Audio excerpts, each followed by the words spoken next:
I'm a Data Center Dynamics 2014. I'm talking to Victor Avelar, Research Analyst and Director of the Data Center Science team at Schneider Electric.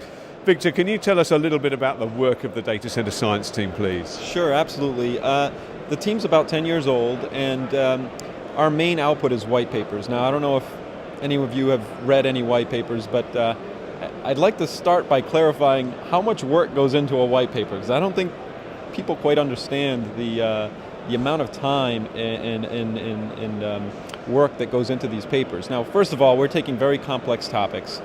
Might not seem complex to a lot of people, a lot of engineers, but we tend to talk to the IT customer. The IT customer knows their IT, they knows their network. They don't necessarily know power and cooling, for example. So we have to take these complex topics and boil them down to something that's short. 6 to 10 pages is ideal. And anyone who's tried writing will find it very difficult to get something concise in less than 10 pages. And we're trying to do this with complex topics. So I think it's important to clarify the amount of work that goes into doing just that.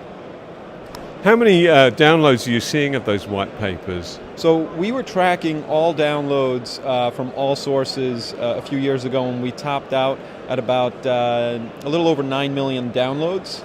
And it speaks volumes to the credibility of the papers and the usefulness that, we hear anecdotal evidence from our customers. This helped me make this decision, or I really appreciate the help that you did in planning a data center. I completely forgot about steps 1, 2, and 3, and a lot of these things are really appreciated by our customers that went through the process and used our papers to help them out. What sort of background do your research analysts have? Good question. So we like to have a mix. We like to have a mix of electrical engineering, mechanical engineering, and journalism.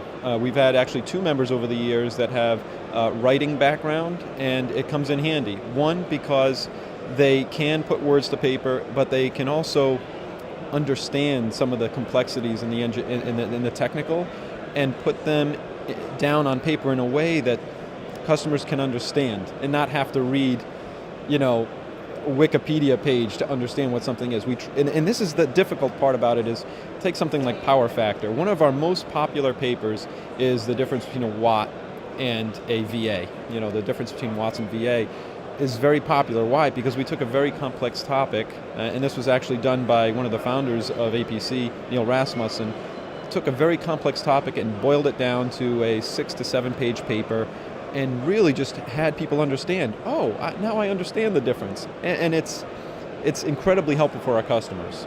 Victor, how many white papers are in the library today, and how often are you creating new topics? Oh, good question. I think we're up to about 154 papers released to the public today, and we typically run about 10 to 13 or 14 papers, new papers every year. And this year we're running about 14 papers, new papers, and I think we're up to like 17 revisions. So we do revise some of the older papers. As a company that is obviously has a big investment in technology, how do you avoid, how do you stop yourselves getting a little bit embroiled in the jargon that's associated with technology, and keep communicating in clear, kind of uncluttered language? Well, part of it has to do with the shows that we're at today. I mean, our team spent the better part of the day talking to customers in our Voice of Customer session. Incredibly helpful to hear the words directly from the customers' mouths, like what are their pain points, what are the challenges they go through, what are some of the regulations that they contend with, and then we start thinking, hey, this is a theme, I think this is a white paper topic, choosing a power strip, why not use a 3-phase power strip versus a single-phase power strip, what are the implications of that?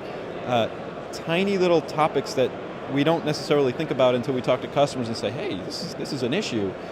We can't write these papers in a bubble. So being at these types of events is incredibly useful, and we need to do more of it.